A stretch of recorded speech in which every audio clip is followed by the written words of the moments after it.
माणुसकीची भिंत social foundation Pusad, तालुका पुसद, जिल्हा यवतमाळ. दिनांक 6 जानेवारी 2026 रोजी संत गाडगेबाबा स्मृतिस्थळ लिंबी पारडी रोड पुसदच्या पत्रकार दिनानिमित्त तहसीलदार वाणी मॅडम यांनी पत्रकार यांना माणुसकीची भिंत यांच्या वतीने पत्रकार यांना तिरंगा ध्वज व पेन देऊन पत्रकार यांना पत्रकार दिनाच्या शुभेच्छा दिल्या. त्यावेळेस पुसद येथील पोलीस वशिम हजर होते. त्याप्रमाणे बऱ्याच संख्येने पत्रकार बांधव सुद्धा हजर होते. खेळीमेळीच्या वातावरणामध्ये पत्रकार दिनाच्या पत्रकारांची सांगता करण्यात आली. मुख्य संपादक समाधान वाडवे, नयन न्यूज चॅनल, पुसद.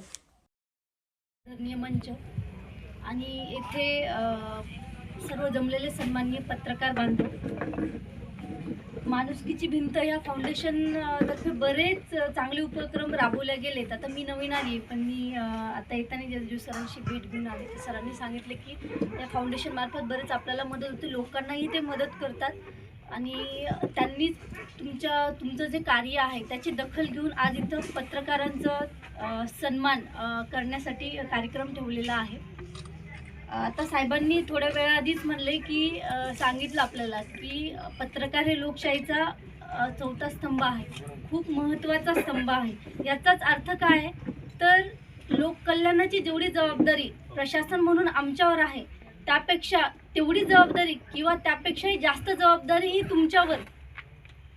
कारण आम्ही काम करतो, आमच्या काही बऱ्याच योजना असतात त्या आम्ही राबवतोही, पण प्रत्येक व्यक्ती ऑफिसला येतो का?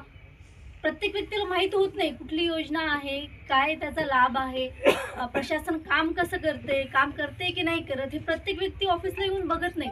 तर आमचं काम लोकांपर्यंत पोहोचवण्याचं काम हे तुम्ही करता तुमच्या लेखणीमार्फत, की तालुक्यामध्ये आता ह्या डिपार्टमेंटचं काम कसं सुरू आहे, ह्याची योजना कशी आहे, ह्याचे लाभार्थी कोण आहेत, कोणाला काय भेटले, काय झाले, हे सर्व लोकांपर्यंत पोहोचण्याचं काम तुम्ही करता.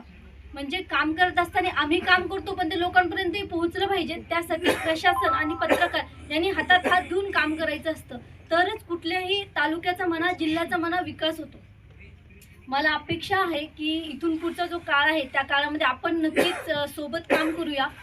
ज्याही कुठल्या योजना असतील, जोही काही लाभ असेल तो आपण मिळून लोककल्याणासाठी सोबत काम करूया. तसेच आज पत्रकार दिनानिमित्त मी सर्व आपल्या पत्रकार बांधवांना पत्रकार दिनाच्या खूप खूप शुभेच्छा देते. आपल्यामध्ये कोणी महिला पत्रकार आहे का? आहेत मला. आपण एकटंच आहेत. ठीक आहे, आता प्रशासनामध्ये महिलांचा खूप सहभाग वाढलेला आहे, तर पत्रकारितेमध्ये वाढला पाहिजेत. आपल्या तालुक्यामध्ये एक महिला पत्रकार आहेत, त्या वाढल्या पाहिजेत. ठीक आहे, चालेल. आणि परत मी तुम्हाला सगळ्यांना खूप खूप शुभेच्छा.